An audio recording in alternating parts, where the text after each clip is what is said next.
ಸಕಾರಾತ್ಮಕತೆಯೇ ಯಶಸ್ಸಿನ ಗುಟ್ಟಾದರೆ ನಕಾರಾತ್ಮಕತೆಯನ್ನು ದೂರ ಸರಿಸುವುದು ಹೇಗೆ?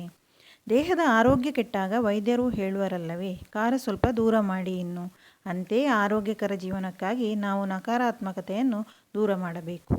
ನಮ್ಮಲ್ಲಿರುವ ನಕಾರಾತ್ಮಕತೆಯನ್ನು ದೂರ ಮಾಡಿ ಸಕಾರಾತ್ಮಕವಾಗಿ ಬದುಕುವುದು ಹೇಗೆ? ಮನೆಯೊಳಗಣ ಕಿಚ್ಚು ಮನೆಯ ಸುಟ್ಟಲ್ಲದೆ ನೆರೆಮನೆಯ ಸುಡುವುದೇ? ಕೂಡಲ ಸಂಗಮ ದೇವ. ನಮ್ಮ ಋಣಾತ್ಮಕ ಮನಸ್ಸು ನಮ್ಮ ಶಾಂತಿಯನ್ನು ಕೆಡಿಸಿ ಬದುಕು ಕದಡಿಸುವ ರಾಕ್ಷಸ.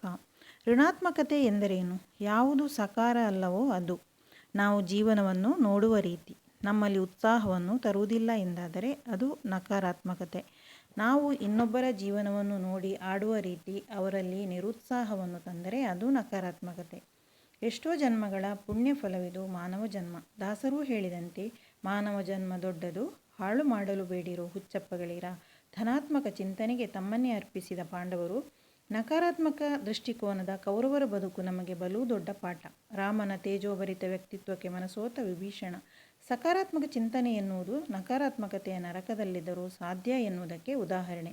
ನಿಮಗೆ ನಾನು ಹುಟ್ಟಿದ್ದೇ ವ್ಯರ್ಥ, ಈ ಬದುಕೇ ಶೂನ್ಯ ಎಂಬ ಭಾವ ಆವರಿಸಿದಲ್ಲಿ ನೀವು ನಕಾರಾತ್ಮಕತೆಯತ್ತ ವಾಲುತ್ತೀರಿ ಎಂದರ್ಥ. ಹಾಗೆ ನನಗೆ ದಕ್ಕದು ಇನ್ನೊಬ್ಬರಿಗೂ ಸಿಕ್ಕದಿರಲಿ ಎಂಬ ಎಣಿಕೆ ಇದ್ದರೂ ಅದು ಸರಿಯಲ್ಲ.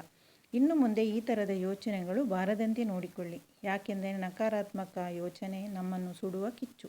ಕೆಲವೊಮ್ಮೆ ನಾವು ಎಷ್ಟೇ ಸ್ಥಿತಪ್ರಜ್ಞರಾಗಿರುವುದರಲ್ಲೇ ತೃಪ್ತರಾಗಿ ಎಲ್ಲರೊಂದಿಗೂ ಅನುರಾಗದಿಂದಿರಲು ಬಯಸಿದರೂ ನಮ್ಮನ್ನು ತಮ್ಮ ನಕಾರಾತ್ಮಕ ಮಾತು ಗುಣಗಳಿಂದ ಬದಲಾಯಿಸಬೇಕೆಂಬ ಜನಗಳು ಇದ್ದೇ ಇರುತ್ತಾರೆ.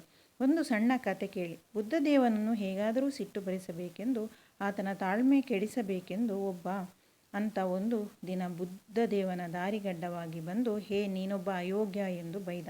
ಬುದ್ಧ ಏನೂ ಅನ್ನಲಿಲ್ಲ. ಈತ ನೀನೊಬ್ಬ ಹೇಡಿ ಅಂದ. ಇವಾಗಲೂ ಏನೂ ಅನ್ನಲಿಲ್ಲ. ಆತನಿಂದ ನೀನು ಅಧಮ, ನೀನೊಬ್ಬ ಕಳ್ಳ ಸನ್ಯಾಸಿ. ಬುದ್ಧ ಇವಾಗಲೂ ಉತ್ತರಿಸಲಿಲ್ಲ. ಆತ ಇನ್ನೂ ಏನೇನೋ 100 ಅನ್ನಬಾರದ ಮಾತುಗಳನ್ನು ಹೇಳಿದ. ಬುದ್ಧನ ಮುಗುಳ್ನಗೆ ಉತ್ತರವಾದಾಗ ಆತ ನಿಜವಾಗಿಯೂ ತತ್ತರಿಸಿದ್ದ. ಬೈದು ಬೈದು ದೇಹ ಬಾಯಿ ಬಳಲಿಕೊಂಡ ಆತ ಬುದ್ಧನ ಮುಂದೆ ಕುಸಿದು, ಸ್ವಾಮಿ ಕ್ಷಮಿಸಿ ಈ ಮೂರ್ಖನನ್ನು ಎಂದು ಮನಸಾರೆ ಅತ್ತ. ಎಲ್ಲವನ್ನು ಮುಖ ಸಾಕ್ಷಿಯಂತೆ ನೋಡುತ್ತಿದ್ದ ಬುದ್ಧನ ಶಿಷ್ಯರು ಬುದ್ಧನನ್ನು ಕೇಳಿದರು, ಅಲ್ಲ ಗುರುಗಳೇ, ಈ ವ್ಯಕ್ತಿ ನಿಮ್ಮನ್ನು ಅಷ್ಟೊಂದು ಹೀನಾಯ ಪದಗಳಿಂದ ಬೈದರೂ ನೀವೇಕೆ ಏನು ಮಾರುತ್ತರ ನೀಡಲಿಲ್ಲ? ಆಗ ಬುದ್ಧ, ನಿಮಗೆ ಯಾರಾದರೂ ಒಂದು ವಸ್ತುವನ್ನು ಕೊಡುತ್ತಾರೆ, ಆದರೆ ನಿಮಗದು ಬೇಕಿರುವುದಿಲ್ಲ. ಆಗ ಏನು ಮಾಡುತ್ತೀರಿ? ನಯವಾಗಿ ನಿರಾಕರಿಸುತ್ತೀರಿ ಅಲ್ಲವೇ? ಈಗ ಆ ವಸ್ತು ಕೊಟ್ಟಾತನನ್ನೇ ಸೇರಿತಲ್ಲವೇ? ಆತನೇ ಆ ವಸ್ತುವಿನ ಯಜಮಾನ, ಹೌದಲ್ಲವೇ? ಅಂತೆಯೇ ಆ ವ್ಯಕ್ತಿ ನನಗೆ ಕಳ್ಳ, ಕಪಟ ಮುಂತಾದ ಬಿರುದುಗಳನ್ನು ಕೊಡಲು ಬಂದ. ನಾನು ಅದನ್ನು ಸ್ವೀಕರಿಸಲಿಲ್ಲ. ಹಾಗಾಗಿ ಅವುಗಳೆಲ್ಲ ಅವನಿಗೆ ವಾಪಸ್ಸಾದವು. ಈ ಪದಗಳಿಗೆಲ್ಲ ಅವನೇ ಒಡೆಯ. ನಕಾರಾತ್ಮಕ ಯೋಚನೆಗಳು ಅಷ್ಟೇ. ಅದ್ಯಾವ ಮೂಲೆಯಿಂದಲೂ ನಮ್ಮ ಮನಸ್ಸಿಗೆ ಇಡಲು ಬಂದಾಗ ಮನದಲ್ಲಿ ಮನೆ ಕೊಡಬೇಡಿ, ದೂರ ಕಳಿಸಿ. ನಕಾರಾತ್ಮಕತೆಯನ್ನು ದೂರ ಮಾಡುವುದು ಹೇಗೆ? ಒಂದೇ ಒಂದು ಸಾರಿ ಬದುಕುವ ಜೀವವಿದು, ಖುಷಿಯಿಂದ ತುಂಬಿರಲಿ ಎಂದು ಪ್ರತಿಜ್ಞೆ ಮಾಡಿ. ಈ ಜೀವನಕ್ಕೆ ಒಂದು ಗುರಿ ಇರಲಿ, ಆ ಗುರಿಯನ್ನು ತಲುಪುವನೆಂಬ ಛಲವಿರಲಿ.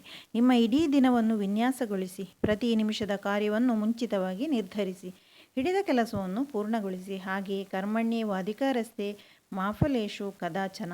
ಮಾಡುವ ಕೆಲಸದಲ್ಲಿ ಶ್ರದ್ಧೆ ಇರಲಿ, ಫಲಾಫಲಗಳ ನಿರೀಕ್ಷೆ ಬೇಡ. ಎಲ್ಲಿ ನಿರೀಕ್ಷೆ ಇಲ್ಲವೋ ಅಲ್ಲಿ ನಿರಾಶೆಗೆ ಜಾಗವಿಲ್ಲ.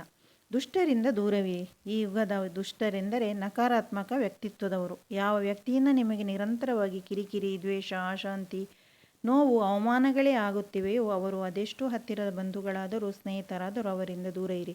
ಒಳ್ಳೆಯ ಹಣ್ಣೊಂದು ಕೆಟ್ಟ ಹಣ್ಣುಗಳ ಬುಟ್ಟಿಯಲ್ಲಿ ಇದ್ದರೆ ಏನಾಗುತ್ತದೆ? ಆಲಸ್ಯ ಬಿಡಿ, ಮೈ ಕೊಡವಿ.